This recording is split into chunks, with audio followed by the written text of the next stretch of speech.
were able to join us last month, welcome back. And then if you are new this month, we're really excited to have you and hope you will be able to continue to join us. One thing I'm going to ask you to do at this time is to go ahead and mute your account, and I can always try to help with you too. So what I might do is go through and just mute you. So if you see yourself get muted, don't take any offense of that. It just means I'm helping out with that process. And so we're going to just kind of do that really quick, just so we don't have any background feedback. So I did want to let you know today that Dr. Audie Black will be joining us, and I'll have him introduce himself in a moment. But we will be recording this call. One of the wonderful things about recording this call is that we will have the opportunity to send it back to you after. So it's a great time to be able to go back and review the information that you learned and you heard, if it's beneficial for you to hear that again, or to review it at a later date. So we will, for that reason, we'll just make sure that you all stay muted. And then we do ask that you utilize the chat function. So in that, we'll have the opportunity for you to ask questions, and then I will pose those to Dr. Black. And certainly once Dr. Black is finished presenting, we'll also give you the opportunity just to unmute and ask a question as well. As you're logging in, as you have time, if you will go into the chat now and just put in your name, where you are from, and why you chose to join us today, that would be really helpful for us. Just as a part of having the benefit of working with Saint Alphonsus, the Y, and the Department of Health and Welfare, there are some numbers that we need to relate back to our sponsors. So that's really helpful if you'll do that for me. And then hopefully, I hope you see a little bit of inspiration from our starting quote today that you can see at the moment. Education is learning what you didn't even know you didn't know. So I think that's probably all the main things. Abhilash, is there anything I'm missing? No, I think also if you can talk about upcoming talks that at least we have.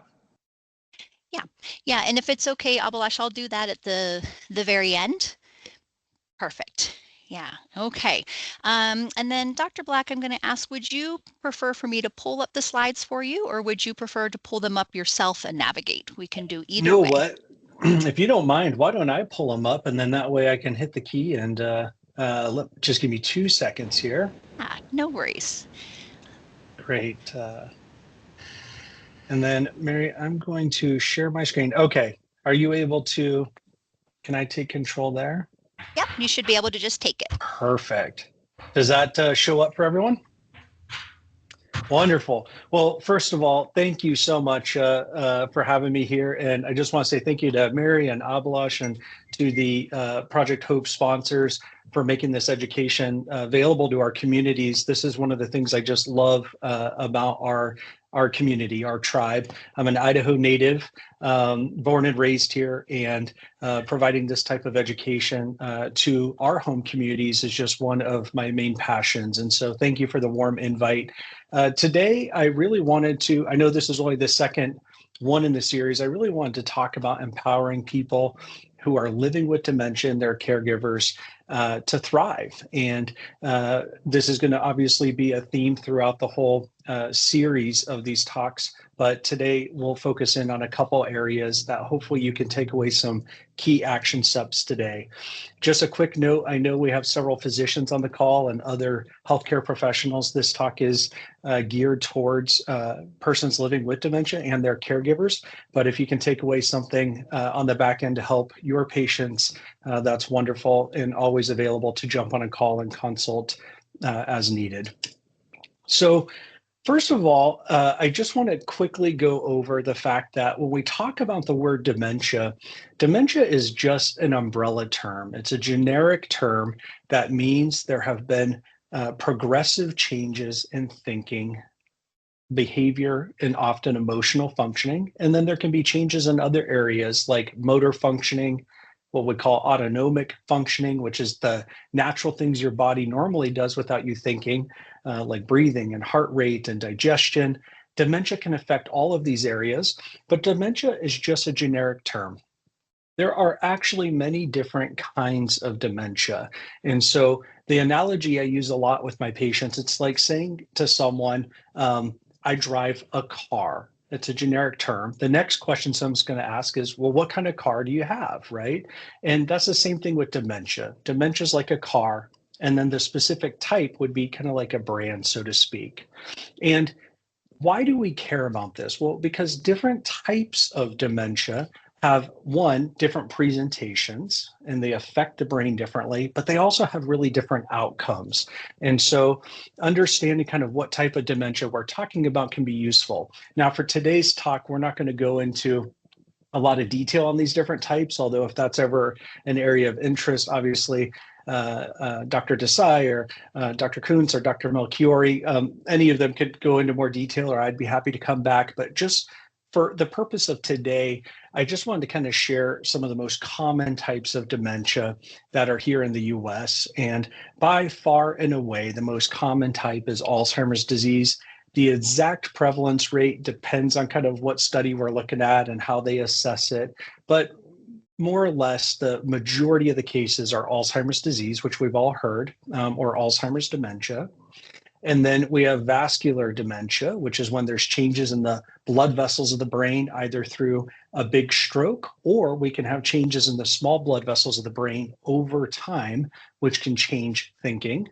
And then we have kind of more rare types of dementia, things like Lewy body pathology. It's still common, but it's much less so than Alzheimer's or vascular. And then things like frontal temporal dementia.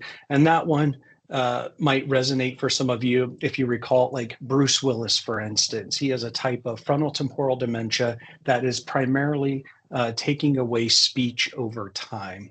And so I just wanted to highlight that. So when we talk about dementia throughout the whole series, we're really talking about many different diseases, but all are resulting in changes in thinking, behavior, emotions, and then other body functions, okay? Mary asked that I just give a quick insight into what is neuropsychology, because most people have never heard of neuropsychology. And I really deeply believe in our field and what we do, but I just want to highlight something really quick. When we talk about dementia care, dementia is a team sport. And what I mean by that is no one provider, no one discipline can remotely manage all the aspects that come up with dementia. And when we talk about not only the person living with dementia and their medical care, but when we talk about the overall dementia care plan, also involving the caregiver and then even the family system, it literally takes a village. So what is neuropsychology and how does it fit in that? Well, we are first and foremost trained in psychology, but then we get advanced training in what's called neuropsychology, which is typically takes anywhere from 3 to 5 years of additional training, typically in large hospital systems, although it can happen elsewhere, where we work closely with neurology, geriatrics, primary care, neurosurgery, and to deepen the understanding of brain behavior relationships. So when something bad happens to the brain, like a degenerative process, how does that affect thinking, behavior, and emotional functioning? All the things we're talking about. But then remember, I said we're first and foremost trained as psychologists. And I think this is one of the really important pieces in dementia care, is that we're not just interested in kind of the changes in the brain for the person living with dementia. We're very much attuned to the overall system supporting that person. So how is the caregiver doing, their health and wellness, and how is the broader social unit doing, the people who are going to surround the person with dementia, hopefully with love, care, positivity, and make them as comfortable as possible, but also thrive along the way. So we do diagnostic evaluations, and then we're providing a lot of back-end supports, things like ongoing caregiver coaching. We sometimes do psychotherapy related to someone who is having adjustment difficulties related to diagnosis, that sort of thing. And then a lot of behavioral planning for managing some of the challenging things that can come up in different kinds of dementia. So Dr. Desai, Abhilash, last month, my understanding is, Abhilash, you presented on the Lancet 2024 update. And for those of you who weren't at the January meeting, I strongly encourage you to go back and watch the recording. But what we know is that there are, at minimum, about 14 modifiable risk factors. And I know that's a mouthful. What that means is things that you can control and that we can control in our lives at different points that can actually help reduce the risk of dementia. Now, many of us, we think about dementia, we think, oh, it's just a guarantee. Like if a parent had it or a grandparent, I'm for sure getting it. And the reality is most dementia does not work that way. There are some types of dementia that if it runs in the family, there's an extremely high likelihood someone will develop it, but that's not actually the majority of dementia. The majority of dementia is a complex result from many different factors across the entire lifespan. And here's the really great news. There's things we can do about it to help lower risk at each stage of life. And I'm going to focus today on 3 of those things. How we can stay socially active, how we can stay cognitively active, that means our thinking, and how we can use routine movement and exercise to strengthen brain health and lower risk. And so let's get into those 3 today, and I'm hoping we'll have a good discussion here. The really cool thing about how our brains work is they're not static. So I don't know if you guys know this, but every single day, your brain is changing. Think about that. That's amazing. Every single day, our brains are changing. They are never the same day after day. And there are things we can do that can either improve the health of the brain or impact the health of the brain. And most of us don't think that way. We think of our brains as just being kind of fixed. It's set in stone, and that is not true at all. They're highly adaptive to our environments. So why does that matter? Well, one of the things we know is that being around people that we love and that love us and who care for us and give us positive social connection, it literally changes the brain in some really powerful ways. And so being around other people is like medicine. Now, notice I said positive social supports. Life is too short to be around jerks, okay? And all of us, because we're humans, we may have people in our lives who are more or less toxic, and you may need to interact with them on some level, like if they're family. But what I like to think about is if someone's really toxic, maybe spend a little bit less time around them, or make sure you build in some buffers when you have to spend time with them. So like a favorite strategy is if I have to have lunch with someone who's really toxic, then I'm going to do something before that lunch that's more positive and nurturing. And then I'm going to do something after the lunch so that I'm kind of bookending toxicity with positivity, right? But we know that loneliness is a real issue as we age. And all of us who work with people living with dementia or at risk of it, we've all seen this where if you have 2 people with the same overall risk of developing dementia, the person who is socially isolated, they're alone, they don't have that positive social network, will absolutely decline faster and more significantly, all things being equal, than the same exact person who has positive social supports.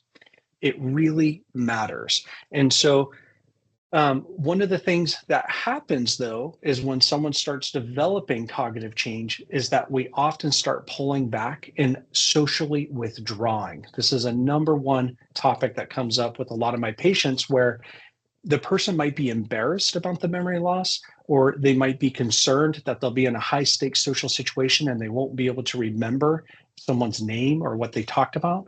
And as a result, and worrying about that shame and embarrassment, will start pulling back. And there's some other things that cause that too, some other brain changes that contribute to that. What I tell people is you have to actively fight against that. You have to push through that and really challenge yourself to stay socially active. It's literally medicine for the brain.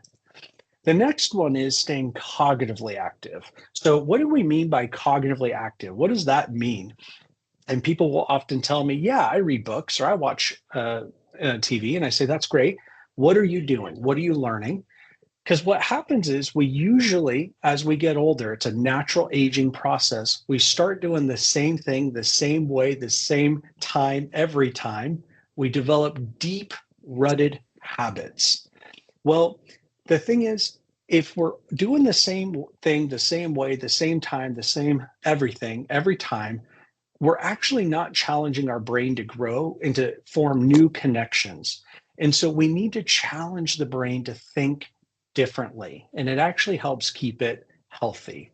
And so you can do this in all sorts of different ways. I'm working with someone right now. This is actually after a stroke, but he's developed some vascular dementia. Dementia related to the stroke and some other things, where he is tapping back into an old passion he hasn't done for 50 years. And he's getting a keyboard, an electric keyboard, because he's at an assisted living facility. And he used to love playing piano as a kid and teenager, but he hasn't done it in over 50 years. He's putting that keyboard on a stand. And the reason we're using the keyboard is because even as his assisted living, he can play it and only hear it himself by putting on headphones and plugging it in. He's tapping into music. And by learning to play music again, we have really powerful data to suggest that can help with neuroplasticity. You could do other things if you're not musically oriented. Maybe you've wanted to study a new language. And sure, you may never get fluent. That doesn't matter. Just start learning. There's amazing apps out there that you can do, or you can join a social club and start learning. But we know these things help. You could also read, but read a different topic, read a different genre or author. Try to learn something new. And if TV is your preferred mechanism, that's fine. Maybe watch something different. And instead of just watching the news, which I strongly recommend you avoid, it's generally toxic, watch something like the History Channel or the Smithsonian Channel, something where you're actively learning. And so we'll talk more about this in a little bit, but those are just some ideas. We want to keep the brain active. This one I know is a huge passion for Mary and her crew at the Y, and for really good reasons. When you move your body, you protect your brain. And I don't like the word exercise. I have it on here a couple times, but I don't like that word because exercise freaks people out and they think we're talking about being Arnold Schwarzenegger and you gotta, go to the gym and pump weights. I'm not talking about that. What I'm saying is you need to move. We need movement in our lives, and really focus on 3 areas. A little bit of cardiovascular, which does not mean running or jogging. It can even mean just walking at a little bit faster pace if you're able, if that's physically safe. It could be swimming, which is a wonderful cardiovascular exercise that's low impact on the body. It could even be something like cycling. Maybe you can't swim or you can't walk really quickly, but a lot of people can cycle, and there's different types of bikes you can use where you're just getting the heart rate up a little bit. And I tell people a really good range to shoot for is like 105 to 115 beats per minute. It doesn't take a lot. You should be able to have a conversation. You might be a little bit out of breath, but you could have a conversation. And we want to do this for about 150 minutes a week. We also want to do some resistance training, very light. Bands are great, or even body weight, to really fight against the muscle loss that is part of natural aging so you can maintain your strength. It's not about bulking up. It's about maintaining what you already have so you don't lose it. And then the last one that's often neglected, working on dynamic balance.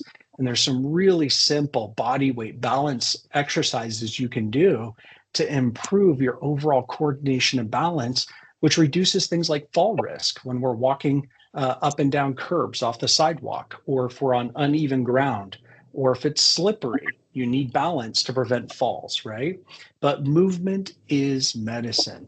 And so daily movement, different kinds of movement is so important. And this last column, consistency is way more important than intensity, okay? So just move. Don't worry about how intense it is. Just do it, and do it often, every day. Now, the most ideal thing is to combine these. So we talked about staying socially active, we talked about staying cognitively active, and we talked about movement. Ideally, we would combine these into activities. And this is some of my favorite ways of thinking about it. So what does the research support are some of the most synergistic ways of doing all of this in a really efficient way to maximize brain health? One of them is social dancing.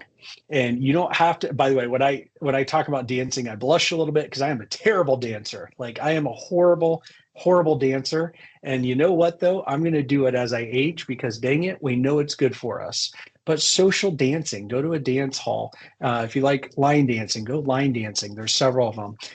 If you have Parkinson's disease, Ballet Idaho actually has a whole program for dance with Parkinson's. Look at the Y for some of their dance classes, but what does it combine? I'm being around other people. There's joyous energy. There's music, which is so stimulating for the brain.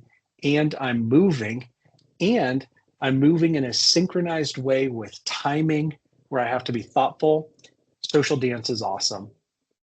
There's other things you could do. Get involved in some social music programs, or as we know here, gardening clubs, martial arts for seniors like Tai Chi.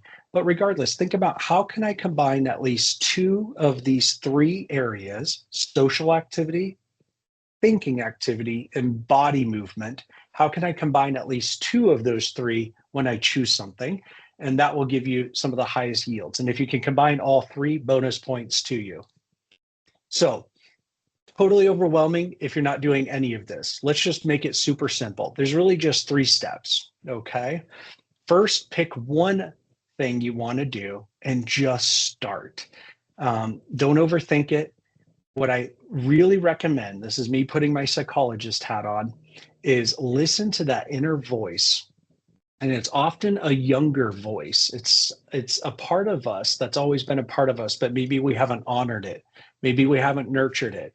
But listen to that inner voice, something that you used to be really drawn to, that you kind of, when you think about it, you almost giggle because you're excited about rekindling the possibility, and just dive in. And it's more important that you create a small daily habit, something that you could even do for 10, 15 minutes, than it is to go all in and to try to do it, the best you possibly can. A small daily habit is far more effective. And so just begin. I'll share with you, I mentioned the gentleman I'm working with who's had a stroke. He is a former elite runner and now is hemiplegic. So he has significant mobility concerns, okay? Running's totally off the table. But what we said was, okay, what would it look like if you could even just get back into the gym for 15 minutes a day, and there's a gym at the facility, and just go through the motions and just reconnect with that part of yourself that's building and preserving strength, that's working on mobility. And you know what? In 2 short weeks, out of 14 days, he went 12 out of the 14 days, averaged about 15 minutes a session. And it was night and day difference when we talked the second time. He was brighter, he was smiling, he felt hope, and he felt empowered, and he had a vision that life can be better. It doesn't have to stay right where we are. And this is someone living with vascular dementia. And so a small daily habit of even 10, 15 minutes a day can be transformative. And then step 3, try to make it social. So try to figure out a way to do this one small thing that's a daily habit. Try to do it with someone else or a group of people who you enjoy being around. So with this gentleman, we said, look, he's kind of an introvert. And I said, that's okay. Who's your accountability workout buddy? Who could you go do this workout with? Even if you're doing separate things in the gym, who can you show up to the gym with and encourage each other just by being there together? And so that's his mission this week, is to go find the accountability partner. And we know through social psychology, when we do things with other people and we commit to them that we're going to do it, we're much, much, much more likely to stick with those goals long term than if the commitment is just to ourselves. And so now you need to think about, what am I going to do? How am I going to take those next steps? And just remember, you can change the health of your brain today through taking concrete action. Small changes matter. Don't worry about the big stuff. And there's a ton of support that's available through the Y and through some other community organizations to help you along this path. And caregivers, you have a special role in all of this too. Everything I just talked about applies to you as well in helping to maintain your own health and wellness. And we could talk about that more in the Q&A. Before I wrap, I just want to share a free resource that we've been working hard on. We spent 6 months writing an ebook that's totally free, and it's about living with dementia. And it's a care book for both people with dementia, but also their caregivers. It describes some of the different types of dementia, but it gets into some practical tips and tricks for things you can do to manage day to day, how we can improve communication between the person living with dementia and their care partners, how we can preserve dignity and respect, even when we're dealing with cognitive change, some basic safety considerations. And it's just our gift back to the community to try to help spread as much knowledge as we can. I know Dr. Desai has several ebooks as well that are excellent. What I'm trying to say to all of you is the knowledge is out there. Don't let that be a barrier. More so, just let's get into action mode and put a plan together. And if we can help, our info will be there. But Mary will send that out later. So Mary, I'm going to stop sharing. Let's have a discussion if we can. Thank you so much, Dr. Black. I'm going to go ahead and just stop our recording for a moment.